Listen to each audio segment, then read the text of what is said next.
Good afternoon.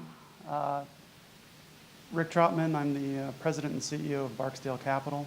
This is a relatively new company, so hopefully I'm sharing this with a couple of new interested investors. So what are we? Barksdale is a base metal exploration company. Our project is in Arizona. It's a polymetallic system, so we've got copper, zinc, lead, silver, a little bit of gold here and there. The company, just to give you a bit of a quick snapshot before we talk about the asset, it's a small junior company. We've got 32 million shares outstanding. Stock today is maybe 57 cents, so we're talking about a 17, 18 million market cap. We've got $2.5 million in the bank, roughly, and I've got a pretty curated list of shareholders. So patient guys that understand the thesis of this investment and are willing to ride out. What I'll show you is just a touch of a permitting weight. So I've got Eric Sprott in there personally, US Global, Delbrook Capital, Metalist, and then the underlying option or property owner that I have the option from. And then insiders and management hold a pretty good stake. Why do you put silver as base metal? It's not. So yeah, we're a base metal explorer because it's the primary commodity. Zinc, lead, and copper, but it has accessory silver and gold. So it comes along for the ride, effectively. So our key asset is Sunnyside in Arizona. If any of you are familiar with Arizona mining, yeah, we have the property to the left, effectively. So we have an option over at Sunnyside, which is a 5,000 plus or minus acre land position immediately west of what was Arizona mining. They were just taken out for $2 billion by South 32. We saw this as a pretty strategic opportunity, a bit of a real estate play. I'll show you why we think that it'll ultimately be worth good value over time. But we're slowly building our position in this district. And as you can see, the majors are positioning themselves here. This is a prolific metal district. South 32 is in there. Teck has all the ground to the south. And Kennecott Rio Tinto is exploring for porphyries to the north. So this is the right type of recipe that we want to see. What we're dealing with here, just in a simple geologic sense, not going to get into this too much, but it's a carbonate replacement style system.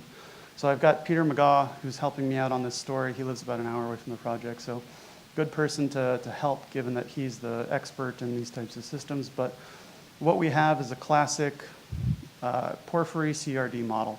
So we think we have a porphyry on our side of the property, a copper, moly, silver porphyry. There's a skarn that's been developed, and those fluids have replaced and mineralized a limestone unit heading off to the east, which was Arizona Mining's property. Now, I'll tie this into the reality of the situation so that we understand a bit more what's going on now that we've covered the cartoon. If it goes. There we go. All right. So Sunnyside as it is, this was an area that was explored extensively for copper by ASARCO in the 60s, 70s, 80s. There's about 30, 35 holes that have gone onto the property, mostly chasing porphyries.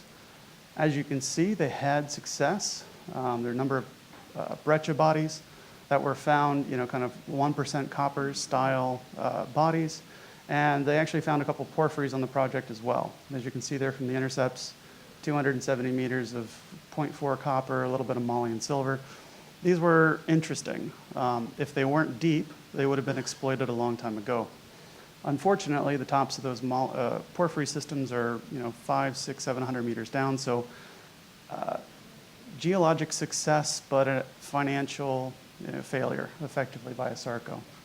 The best thing that happened was that on the northeast side of the property, they tagged into a skarn. And here are the results from the drill holes from our side of the property that ASARCO drilled in the 70s. So as you guys may or may not know, South 32 has the Taylor sulfide deposit. It's 100 million tons of 8% lead zinc and a couple ounce silver. The ore deposit dips across the property boundary.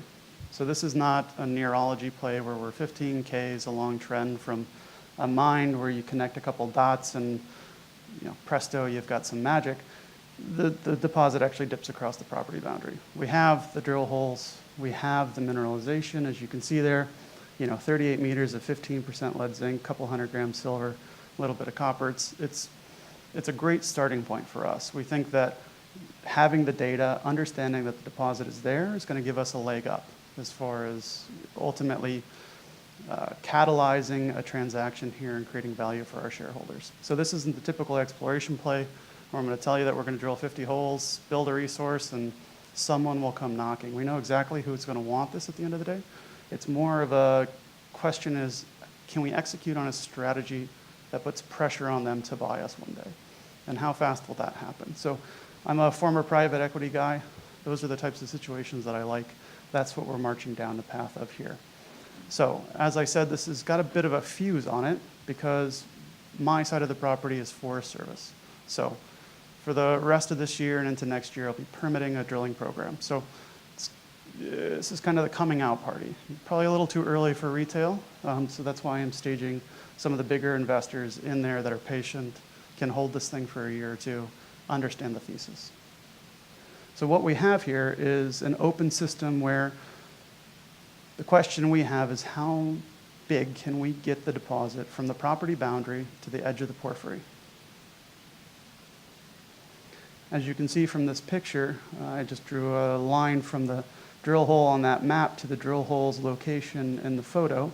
You can see that they're actively building a mine next door, right? There's a small hill that separates the the two properties. Everything on the eastern side is being developed. The declines are going in. The shaft will start later this year, if not early next year. It's going to be a mine.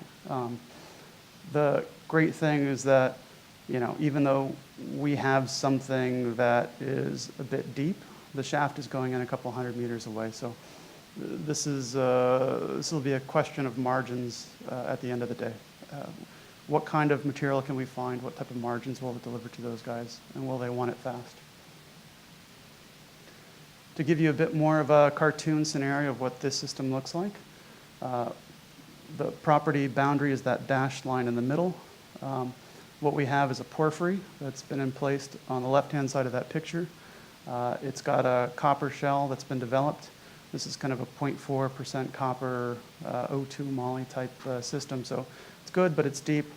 And off of that porphyry, lots of fluids pumped out of the system and basically took advantage of a stratigraphic boundary between the green rocks and the blue rocks, effectively, the volcanics and the underlying carbonates. And all of that pink zone that you see there is mineralization. So it's a continuum that forms from the porphyry all the way to surface. And if you remember Wildcat Silver back in the day, they had that manganese silver oxide stuff, which would have been the most distal expression of this system.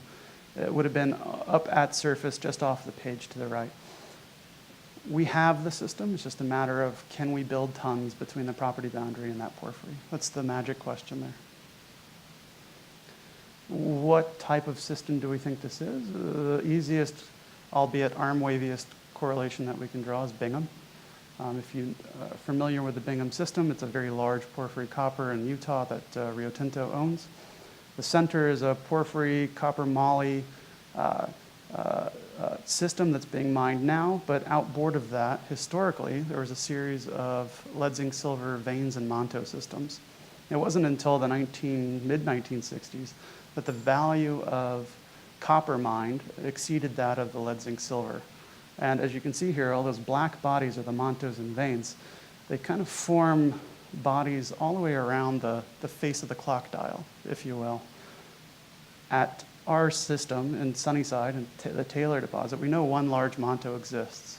So part of the thing that we need to understand in more detail is how many more of these systems can be found around the clock face, around the edge of the dial.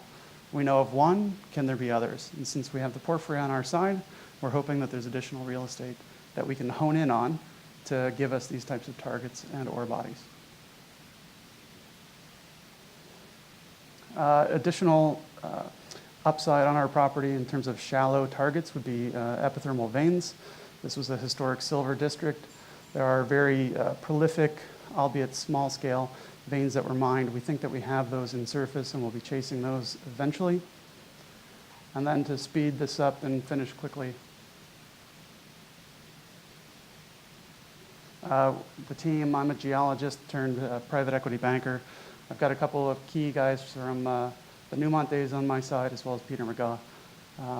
That's our story, and we'll be rolling this out over the next, year until we get drill permits and can set this free for the retail public. Are you an American company? Yes, I'm American. We're based in Vancouver. But you're American company? Well, we're a Canadian company. Or Canadian? Yeah, But I'm the American. mines are the mines are in the US? Yep, in Arizona. Okay, thank you very much.